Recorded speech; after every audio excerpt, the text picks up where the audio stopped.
Ah putain, ce nectar de concurrence. Yo les gars, nouvelle vidéo, top 5 custom, ça fait des mois et des mois que j'en ai pas fait sur la chaîne. De temps en temps, quand tu auras des customs cool à montrer, voilà, ce sera l'occasion. On va direct attaquer avec le sujet de la vidéo, top 5 custom sur les dad shoes. Alors, quand je dis dad shoes, c'est 4 paires de Monarch et une paire de Yeezy 700. J'ai galéré à trouver autre chose que ce genre de paire là. C'est compréhensible parce que la Monarch, c'est la dad shoes par excellence, au prix qu'elle coûte. C'est parfait pour faire des customs, hein, 50 €, voilà, t'as pas grand chose à perdre. Donc, on va pas tergiverser plus longtemps. On va attaquer direct avec la 5ème place. C'est un custom qui a été fait par une femme, d'ailleurs, pour le coup. SHME Custom, ou Shme Custom, ou Shmi Custom.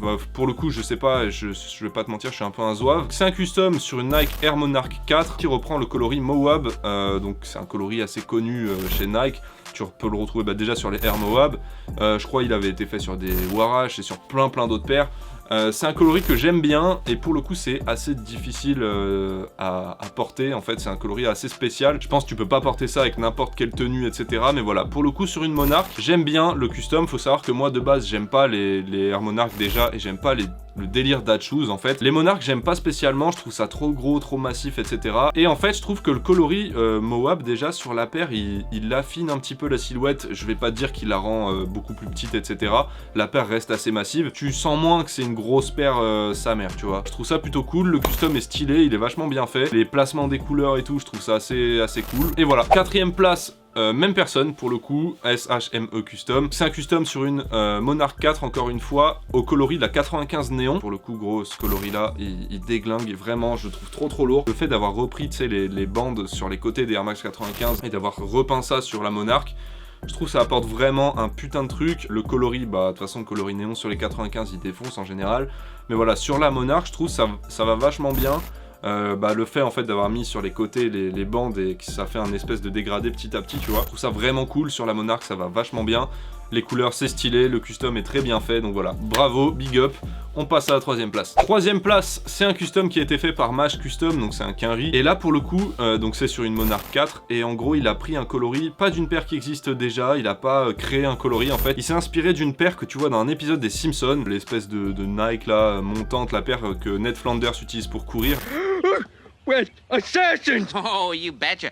You know, they got the Velcro straps, a water pump in the tongue, built-in pedometer, reflective sidewalls, and little vanity license plates. How much? Well, Le délire des dad shoes, c'est un peu les paires, déjà c'est les paires de daron clairement, et tu sais le daron américain qui a la 40, cinquantaine, là tu vois, qui va faire son footing un peu tous les matins et tout. Le fait d'avoir repris la paire que porte un daron américain de 40, 50 ans, dans les Simpsons pendant qu'il fait son footing, etc., de l'avoir remis sur une paire qui est faite pour la même utilisation, donc pour un daron américain à la base. Dans la vraie vie, pour le coup, je trouve ça vachement intelligent, je trouve ça vachement marrant en fait, pour le coup, c'est assez drôle. Et voilà, bon, c'est pas le genre de paire que tu vas porter tous les jours, je pense, parce que c'est assez chelou d'avoir marqué assassin en gros sur ta paire. Enfin, perso, le coloris me parle pas plus que ça, mais je trouve que dans l'idée, dans l'inspiration et tout, je trouve ça vachement stylé.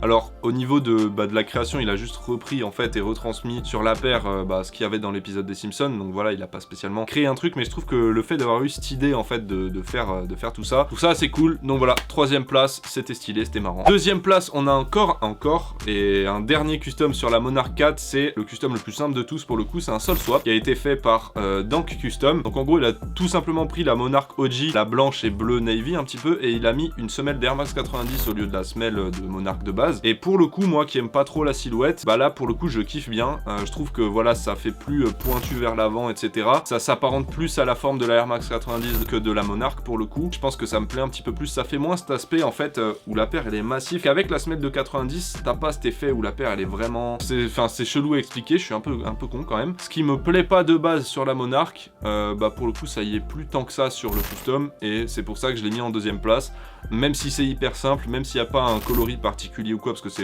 le coloris n'a pas changé. Voilà, je trouve que le custom et l'idée étaient stylés, donc voilà. Et à la première place on a un custom, non pas de Monarch mais de Yeezy 700 Wave Runner Custom Cause, qui a été fait par Alexander John. Déjà faut avoir des couilles de faire un custom sur une Yeezy 700. Alors est-ce qu'il a pris une vraie ou une fausse, ça pour le coup j'en sais rien du tout.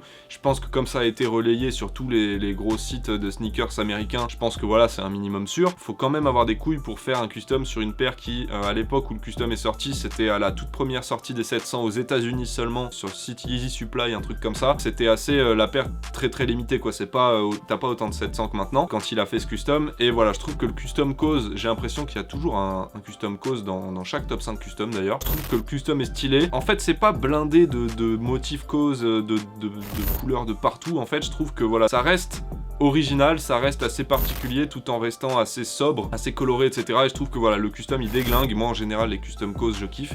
C'est pas le type de custom qu'on kiffe faire, on n'est pas trop dans ce délire là. Par contre, en regarder, en voir, fait par d'autres artistes, je trouve ça stylé. Première place, le custom est archi lourd. Ça doit pas être si facile de custom sur toutes les matières différentes et tout. Sur une Yeezy 700, surtout voilà, faut avoir quand même des sacrées couillasses. Donc voilà, le custom était très lourd, tous les customs d'ailleurs étaient stylés selon moi. Tu me diras d'ailleurs ce que t'en penses dans les commentaires, quel custom toi t'as préféré, celui que t'as le moins aimé. S'il y a des customs que toi t'as déjà vu passer sur des Dachshus, que ce soit des Monarch, des 700 ou d'autres paires, hein, dis-moi ça dans les commentaires, peut-être qu'il y en a que j'ai pas vu et du coup ça m'intéresse, j'ai envie de voir tout ça. Donne ton avis dans les commentaires sur tous les customs, sur le top 5, mets un pouce bleu, active la cloche pour pas louper les vidéos, abonne-toi à la chaîne, on est ensemble. Bisous!